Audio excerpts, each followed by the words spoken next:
স্বাগত দীপ্ত সংবাদে আপনাদের সাথে আছি আমি ইয়াসমিন সুমনা। জুলাই আগস্ট অভ্যুত্থানে সংগঠিত মানবতা বিরোধী অপরাধ মামলায় ৩৯ আসামিকে আজ আন্তর্জাতিক অপরাধ ট্রাইব্যুনালে হাজির করা হবে। মোট ৭টি মামলায় দেশের কয়েকটি কারাগার থেকে তাদেরকে আনা হবে আদালতে। এর মধ্যে সালমান এফ রহমান, আনিসুল হক, জুনায়েদ আহমেদ পলক সহ কয়েকজনকে ট্রাইব্যুনালে আনা হয়েছে। সকল আসামি হাজির করার পর আদালতের কার্যক্রম শুরু হবে। আজ একাধিক মামলার তদন্ত প্রতিবেদন দাখিলের জন্য নির্ধারিত হয়েছে। আসামিদের মধ্যে সাবেক মন্ত্রী, প্রতিমন্ত্রী ও প্রভাবশালী আওয়ামী লীগ নেতা রয়েছেন। আরও খবর জানাতে এই মুহূর্তে আন্তর্জাতিক অপরাধ ট্রাইব্যুনাল থেকে সরাসরি যোগ দিচ্ছেন সহকর্মী মাহিদুর রহমান। মাহিদুর, মানবতা বিরোধী অপরাধের মামলায় আসামিদের কি ট্রাইব্যুনালে আনা হয়েছে? আর কখন শুরু হতে পারে আদালতের কার্যক্রম? আমাদের বিস্তারিত জানান। সুমনা, এই মুহূর্তে আমি আন্তর্জাতিক অপরাধ ট্রাইব্যুনাল 1-এ অবস্থান করছি। আপনারা দেখতে পাচ্ছেন যে একে একে এই পর্যন্ত কিন্তু 15 জন আসামিকে ট্রাইব্যুনালে উপস্থিত করা হয়েছে। আপনারা দেখতে পাচ্ছেন যে 4টি ভিন্ন ভিন্ন প্রিজন ভ্যান থেকে বাংলাদেশের বিভিন্ন কারাগার থেকে কিন্তু তাদেরকে এখানে আনা হচ্ছে। এখনও একটি প্রিজন ভ্যান থেকে কিন্তু আসামিদেরকে নামানো হচ্ছে। আমি একটু আপনাকে জানিয়ে রাখি যে জুলাই অভ্যুত্থানে ঘটে যাওয়া যে মানবতা বিরোধী অপরাধ ছাড়াও কিন্তু গত 14 বছরে বাংলাদেশে যত ধরনের গুম, হত্যা, গণহত্যা সংঘটিত হয়েছে তার সম্পূর্ণ যে মামলাগুলি, সেই মামলাগুলির জন্যই কিন্তু আজকে আওয়ামী লীগের বিভিন্ন প্রভাবশালী মন্ত্রী, এমপি এবং উপমন্ত্রীদের সহ 40 জনকে আসামি করে আজকে কিন্তু ট্রাইব্যুনালে হাজির করা হচ্ছে। তবে এই পর্যন্ত 15 জনকে উপস্থিত করা হয়েছে। আজকে এই যে প্রতিবেদন, এই প্রতিবেদনে 40 জনের নাম থাকলেও 39 জনকে কিন্তু হাজির করা হবে। এর মধ্যে একজন আসামি পলাতক রয়েছেন। তার মধ্যে আমরা দেখতে পেয়েছি যে জুনায়েদ আহমেদ পলক সহ সালমান এফ রহমান,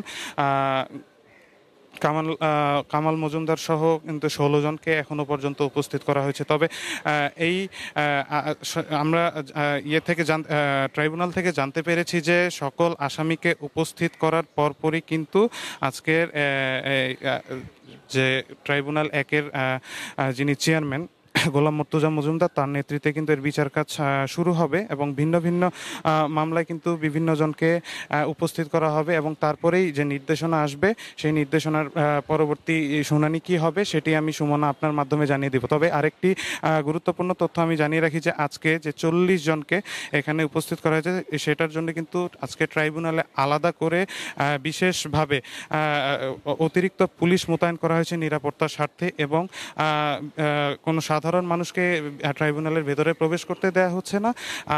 শুধুমাত্র তারা জানিয়েছে যে আজকে যে 40 জনকে উপস্থিত করা হবে তারা আওয়ামী লীগের হেভিওয়েট প্রার্থী হওয়ার কারণেই কিন্তু আজকে তাদেরকে ট্রাইব্যুনালে উপস্থিত করা হয়েছে। সুমনা। মাহিদুর, আপনাকে ধন্যবাদ। আজ দিনের প্রথমার্ধে ঢাকা ও আশপাশের এলাকার তাপমাত্রা 1 থেকে 2 ডিগ্রি সেলসিয়াস কমতে পারে বলে জানিয়েছে আবহাওয়া অফিস। গতকালের তুলনায় আজ গরমের অনুভূতি কিছুটা কমবে। একই সঙ্গে আকাশ আংশিক মেঘলা থেকে অস্থায়ীভাবে মেঘলা থাকতে পারে। সেই সঙ্গে কোথাও কোথাও হালকা বৃষ্টির সম্ভাবনাও রয়েছে।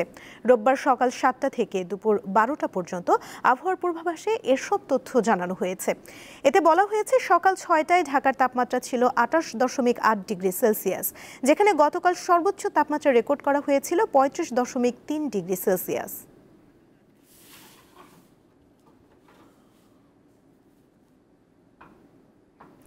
গত অর্থ বছরে সরাসরি বিদেশি বিনিয়োগ এফডিআই কমেছে $36 কোটি। বিশেষজ্ঞরা বলছেন দেশের রাজনৈতিক অনিশ্চয়তা, ব্যবসায়িক পরিবেশের অবনতি এবং জ্বালানি সংকটে এফডিআই কমছে।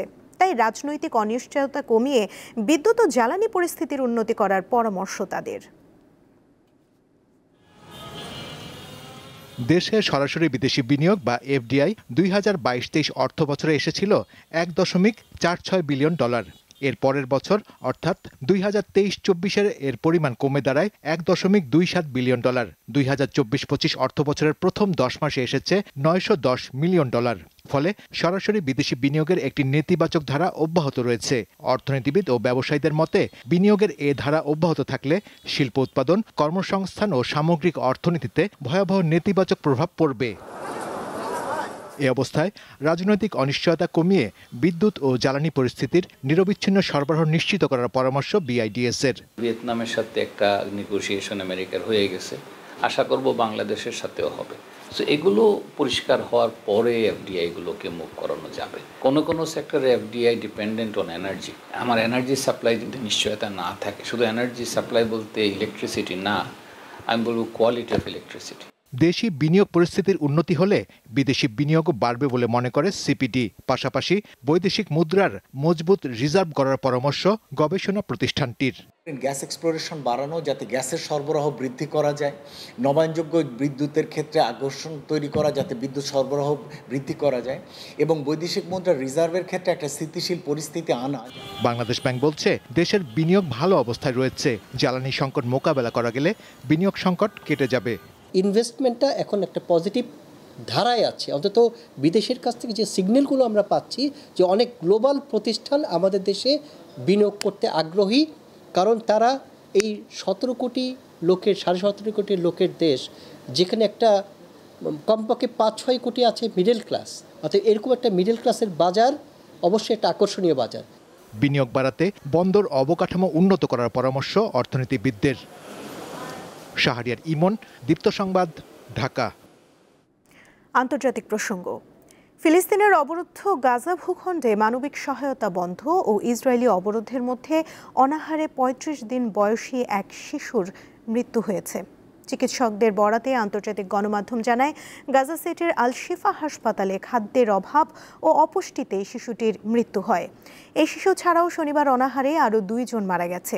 গাজার স্বাস্থ্য মন্ত্রণালয় জানিয়েছে, উপত্যকাটির হাসপাতালের জরুরি বিভাগগুলোতে অপুষ্টিজনিত রোগে আক্রান্ত হাজার হাজার মানুষ চিকিৎসা নিচ্ছে। অন্তত 17,000 শিশু মারাত্মক অপুষ্টিতে ভুগছে। এদিকে শনিবার ভোর থেকে ইসরায়েলি হামলায় 116 ফিলিস্তিনি নিহত হয়েছেন। এর মধ্যে 38 জন যুক্তরাষ্ট্র সমর্থিত গাজা হিউম্যানিটেরিয়ান ফাউন্ডেশনের সহায়তা কেন্দ্রের সামনে গুলিতে প্রাণ হারায়।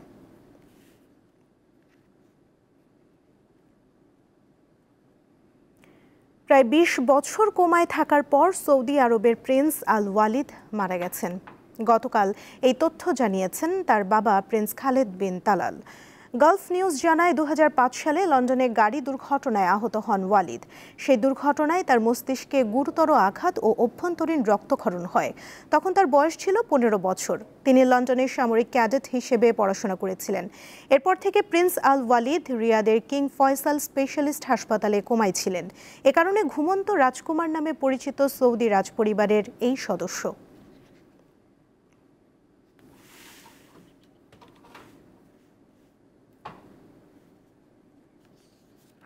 এবারে খেলার খবর।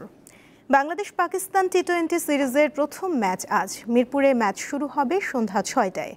ঘরের মাঠে 14 মাস পর কোনো আন্তর্জাতিক টি-20 সিরিজ খেলার অপেক্ষায় বাংলাদেশ। প্রতিপক্ষ পাকিস্তান, যাদের সাথে গেল 9 বছরে কোনো টি-20 ম্যাচে জিততে পারেনি বাংলাদেশ।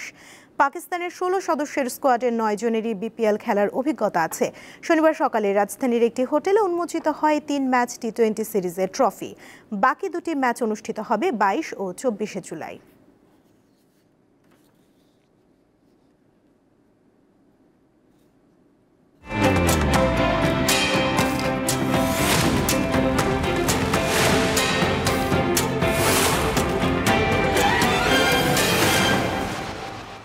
এবারে জানাবো এক নজরে দৈনিক পত্রিকার শিরোনাম। আমাদের হাতে রয়েছে প্রথম আলো পত্রিকা, যার প্রধান শিরোনামে আমরা দেখতে পাচ্ছি, সবচেয়ে বেশি মৃত্যু শ্রমজীবীদের। জুলাই গণ অভ্যুত্থান নিয়ে একটি অনুসন্ধান প্রতিবেদন আমরা দেখতে পাচ্ছি। এছাড়া রয়েছে, নিহতদের ময়না তদন্ত না করা অগ্রহণযোগ্য, মামলায় জড়াতে চায় না পরিবার। এদিকে চকরিয়ায় এনসিপির পথসভা মঞ্চ ভেঙে দিয়েছে বিএনপি। চাঁদা নিতে দেব না, দুর্নীতি সহ্য করব না, সমাবেশে জামায়াতের আমির। পিআর পদ্ধতিতে নির্বাচন সহ 7 দফা দাবিতে সোহরাওয়ার্দী উদ্যানে সমাবেশ করল জামায়াত। বক্তৃতার সময় অসুস্থ হয়ে পড়েন দলের আমির। দৈনিক ইত্তেফাক পত্রিকার প্রধান শিরোনামে দেখতে পাচ্ছি, এবার লড়াই দুর্নীতির বিরুদ্ধে। সোহরাওয়ার্দীতে জামায়াতের বিশাল সমাবেশে ডাক্তার শফিকুর রহমান। এদিকে অন্তর্বর্তী সরকার কি আদৌ নির্বাচন আয়োজন করতে পারবে? শহীদদের স্মরণ সভায় তারেক রহমান। ৭১ ও স্বাধীনতা যুদ্ধ আমাদের মূল কথা, ওখানে কোনো আপোষ নেই বললেন ফখরুল। সমকাল পত্রিকার প্রধান শিরোনামে রয়েছে, যুক্তরাজ্যের সম্পত্তির মালিকানা ছাড়ছেন ঢাকার ধনকুবেররা। গার্ডিয়ানের প্রতিবেদন, অভ্যুত্থানের পর থেকে দুদকের তদন্তাধীন কয়েকজন ধনকুবের যুক্তরাজ্যের সম্পত্তি বিক্রি, হস্তান্তর বা পুনঃ অর্থায়ন করছেন। ১ বছরে অন্তত ২০টি লেনদেনের আবেদন জমা। এদিকে সংসদ নির্বাচন হতে হবে পিআর পদ্ধতিতে। জামায়াতের জাতীয় সমাবেশ, নির্বাচনের জন্য সংস্কার করতে হবে, জঙ্গিবাদ প্রতিহতের ঘোষণা। এনসিপি সহ ৬ দলের নেতাদের বক্তৃতা, বিএনপির জন্যই সংস্কার আটকে থাকার অভিযোগ। এদিকে বিভিন্ন জেলায় গণপরিবহন সংকটে জনদুর্ভোগ। ঢাকায় জামায়াতের সমাবেশ। কালের কণ্ঠ পত্রিকার প্রধান শিরোনামে আমরা দেখতে পাচ্ছি, সংকটে নিশ্চল শিল্প বাণিজ্য, রাজনৈতিক অনিশ্চয়তা ও আইন শৃঙ্খলার অবনতি। এদিকে অন্তর্বর্তী সরকার আদৌ নির্বাচন আয়োজন করতে পারবে কিনা প্রশ্ন তারেক রহমানের। মানবিক ও ভালো মানুষ না হলে দেশের উন্নতি সম্ভব নয় বললেন সেনাপ্রধান। ৭ দফা দাবি বাস্তবায়নে জোর তাগিদ। জামায়াতের জাতীয় সমাবেশ, আরও একটি লড়াই হবে দুর্নীতির বিরুদ্ধে বললেন জামায়াতের আমির। যুগান্তর পত্রিকার প্রধান শিরোনামে রয়েছে, গণহত্যার দৃশ্যমান বিচারের দাবি। সোহরাওয়ার্দী উদ্যানের সমাবেশে জামায়াতে আমির। এদিকে ভুল সিদ্ধান্তে যেন ফ্যাসিবাদ পুনর্বাসনের সুযোগ না পায়, আলোচনা সভায় তারেক রহমান। বিশ্লেষকদের শঙ্কা, বিশ্বব্যাপী নেতিবাচক বার্তা যেতে পারে। ঢাকায় জাতিসংঘের মানবাধিকার মিশন। সেনা টহল জোরদার, সংঘর্ষে নিহত ৩৭। জুলাই অভ্যুত্থান নিয়ে আরেকটি প্রতিবেদন আমরা দেখতে পাচ্ছি। দেখে নিলাম আজকের দৈনিক পত্রিকার শিরোনামগুলো। এই ছিল এখনকার মতো। পরবর্তী সংবাদ দুপুর ১টায় দেখার আমন্ত্রণ রইল। এছাড়া আরও তথ্য এবং বিনোদন জগতের নানা খবর পেতে যুক্ত থাকুন দীপ্ত ডিজিটাল প্ল্যাটফর্মের সাথে। ধন্যবাদ সবাইকে।